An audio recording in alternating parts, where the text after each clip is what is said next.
অনেক সার আমদানি করা হয়েছিল যেটার পেমেন্ট করা হয় নাই। এই জন্য আমরা এরকমও ফেস করছি যে ওই জায়গা থেকে লোড করা বন্ধ করছে। ইভেন দেখা গেছে যে সে চিটাগাং আনলোড করছে কিছু, আবার মংলা গিয়ে আবার আনলোড করে নাই, বলে পেমেন্ট করে না। কিন্তু আল্লাহ দিলে আমরা এখন এই কেউ আমাদের কাছে কোনো বিদেশে কেউ কোনো টাকা পাবে না। আগামী নভেম্বর পর্যন্ত আমাদের যে এই আছে সারের কোনো রকমের সংকট হবে না। দেশটা যারা বাঁচিয়ে রাখছে এর মধ্যে কৃষকদের অবদান কিন্তু সবচেয়ে বেশি। আমরা কিন্তু এই যে তাদের অবদানটা আমরা কিন্তু অতভাবে প্রকাশ করি।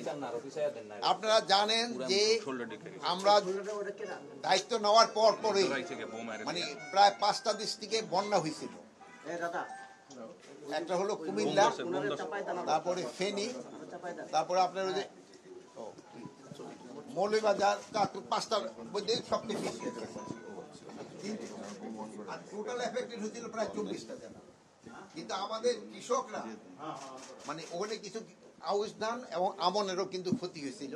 কিন্তু কৃষকরা এই পরিশ্রম করে তারা এই বোরো ধানের যে আমাদের একটা এস্টিমেট ছিল তার চেয়ে প্রায় 15 লক্ষ টন বেশি উৎপাদন করছে। আমাদের কিন্তু 15 লক্ষ টন কিন্তু বেশি উৎপাদন করছে।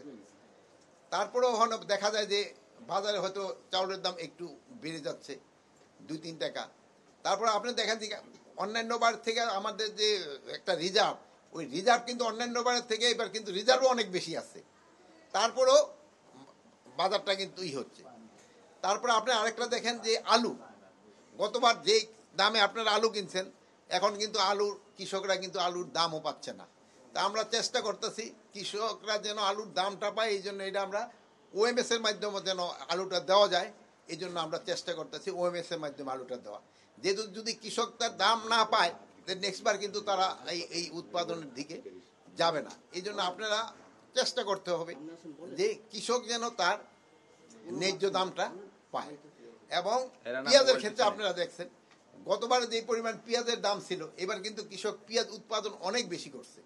পেঁয়াজ উৎপাদন বেশি করা এবার কিন্তু পেঁয়াজ আমদানি কিন্তু না করেও কিন্তু বাজারটা মোটামুটি স্টেবল আছে। এটি কিন্তু এইগুলি কিন্তু কৃষকেরই কিন্তু অবদান।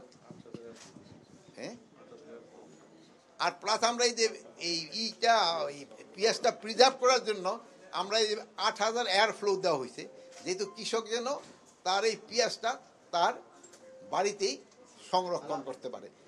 জানেন যে আমাদের কিন্তু পেঁয়াজের ওরকম কোনো ওই হিমাগার নাই। প্লাস আমরা এই যে সবজি কালে দেখছেন শীতের সময় আপনারা দেখেন যে সবজির দাম অনেক সময় অনেক কমে যায়। যেমন মূলা, তারপরে এই যে ফুলকপি, এগুলির দাম টমেটোর দাম অনেক কমে যায়। আবার এই শীতের সিজনটা যাওয়ার পরেই যে সামার চলে আসে, এটার ভিতরে একটা ট্রানজিট পিরিয়ড থাকে প্রায় 1-1.5 মাসের মধ্যে, যেহেতু শীতের থেকে আবার অন্য সবজিটা আসার জন্য এই সময় কিন্তু আবার সবজির দামটা অনেক সময় বেড়ে যায়। একটা হলো যে সময় দামটা কমে যাচ্ছে কৃষক কিন্তু দাম পাচ্ছে না, আবার যে সময় দামটা বেড়ে যাচ্ছে সে সময় কিন্তু তার ওই ফলটা। এই জন্য আমরা কিন্তু ওই যে 100 মিনি কোল্ড স্টোরেজ এইবার আমরা স্থাপন করার আছে। হয়তো আমরা এই মানে নেক্সট মৌসুমের আগে আমরা হয়তো এটা কমপ্লিট করতে পারবো। এটা হলে মানে এইবার তো প্রথম, হয়তো এর পরে এই সংখ্যাগুলি আস্তে আস্তে আরও বাড়তে থাকবে, একবারে তো আর করা যাবে না সব। যে পরীক্ষামূলকভাবে তারা হয়তো এই সবজিটা রেখে দিল, ধরেন 1 মাস রেখে দিলে কিন্তু ওই সবজিটা কৃষকও দামটা পেল, প্লাস আমরা যারা ভোক্তারা তারও একটা ন্যায্য মূল্যে এই জিনিসটা পাবো। এই জন্য আমাদের এইগুলি করা হচ্ছে। প্লাস আপনারা জানেন ওই আগের সময় মানে আমাদের যে মেশিন টেশিন কেনার ব্যাপারে অনেক বড় ধরনের একটা দুর্নীতি ছিল।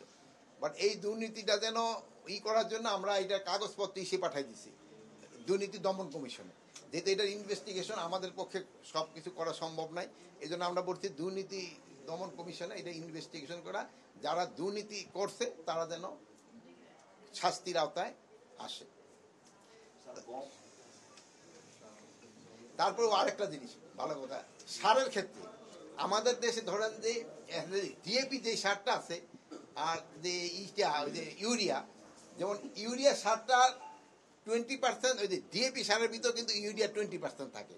তা আমাদের কৃষকরা এখন আমরা করতে শিক্ষা করাইতেছে, ট্রেনিং করা হইতেছে, তাকে জানানো হচ্ছে যে ইউরিয়া সার এখন আপনি ধরেন যে 1 কেজি দিলেন, এখন আবার ওই ডিএপি সারের থেকে যদি 1 কেজি দেন ওটারও কিন্তু 20% মানে ওই 200 গ্রাম চলে দিতেছে। তো যেখানে ধরেন আপনার 100 গ্রাম লাগে ওখানে 120 গ্রাম পড়ে দিতেছে ইউরিয়া। এই জন্য ইউরিয়া সারে আবার কিন্তু আমার ওই জমির ইটা যে টপ সয়েল কিন্তু নষ্ট করে দেয়। এই জন্য এই সার ইউরিয়াটার ব্যবহারটা একটু কমানোর জন্য চেষ্টা, প্লাস ওভারঅলও সারের ব্যবহার কমানোর জন্য আমরা চেষ্টা করতেছি। প্লাস এখন আমার একটা নতুন একটা অ্যাপও করা হয়েছে, যেখানে খামারি অ্যাপ, ওখানে আপনি ওই জায়গায় দাঁড়ায় ওইটা ধরলে এই জমিতে কি পরিমাণ কোন ধরনের সার লাগবে ওইটাও তারা বলে দিতে পারতেছে, এবং ওই এলাকায় কি পরিমাণ কোন ফসলটা ভালো হবে ওইটাও বলতে পারতেছে। বাট এটা যেন আরও ইমপ্রুভ করা যায়, এখন এটা চলতেছে, বাট এটা আরও যেন ইমপ্রুভ করা যায় এই জন্য আমাদের কিন্তু কাজ চলছে। সারের যাদের ক্ষেত্রে সারের লাইসেন্সের ঝামেলা করছে যারা, তাদের আমরা বাদ দিয়ে আমরা নতুন সেরে দিতে